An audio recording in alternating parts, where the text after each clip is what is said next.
હું ગાંધીજી બાબુ કાળો બોલું છું કે ભાઈ મારી નાત ભેળે તમે થયા તો તમે નિયા અહીંયા જોયો ને હું બાબુડો એનો છોર બન્યો હોય તો હું એને આપી દેતો. મેં કોઈ નાગાઈ કરી નથી કે ભાઈ હું ઘરે 2 વાર ગયો તો પણ ના લેવા ઈશ્વરીના પાટીએ આવ્યો નહીં. બધુંના પાટીએ બેઠો આખો દી કે લઈ લે તારું હગા તો તારે લીધું નહીં. જેમ દીકરી અહીંયા ભાગીને આવી ત્યારે મેં કીધું કે હગા મારો છોકરા જે તારો કોનો કર્યો તારો માણસ ગોતીને હું બાબુડો લાવ્યો છું તો હગા તો લઈ જા. તારે તોય એમ કીધું કે અમે તારું સોચેલું મારા જોઈએ નહીં અને મારી જૂની મને આપી દે. ત્યારે મેં બાબુડે એવું કીધું કે ભાઈ જૂનીનો વાંક નથી અને જૂની તો એનું ઘર મેળવીને બેઠી ચાલ્યા. તારી નવી છોડીને ઘર હું થોડો હોપું તો નવીનો વાંક નથી, ઓલે જૂનીનો વાંક નથી, જૂનીની વાંક ન હોતો. તારી તું નવી લાવેલી લઈ જા.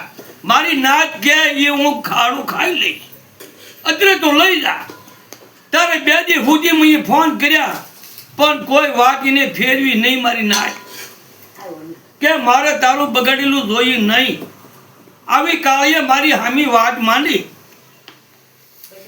તારે મેં કીધું કે જૂની વહુ હવે આને ક્યાં મૂકવી, આને કઈ રેટી કાઢી મેં કીધું મરી વાજે આપણે જેલમાં પડી હતી તો એને હોનગઢ આવી દામાં કાયદો કર્યો ના લઈ ગયો ના દીકરી એની હારે ગઈ નહીં ભાઈ.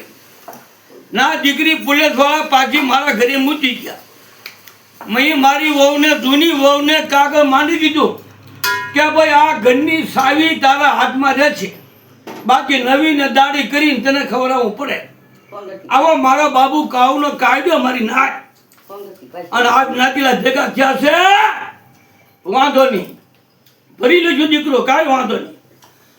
હવે એને ખબર પડી ગઈ, કાળીને ખબર પડી ગઈ એટલે મારા છોકરા કને આવ્યો. શરૂઆતમાં ગામમાં લઈ ગયો, ગામમાં લઈ ગઈ મોટા ભાઈ ના ઘરું ભરું કીધું કે જમા તમે ફાંડી છોકરા ગયા મારા ઘરેથી અને હાલે બનીને જવાબ હું આપી દઈશ.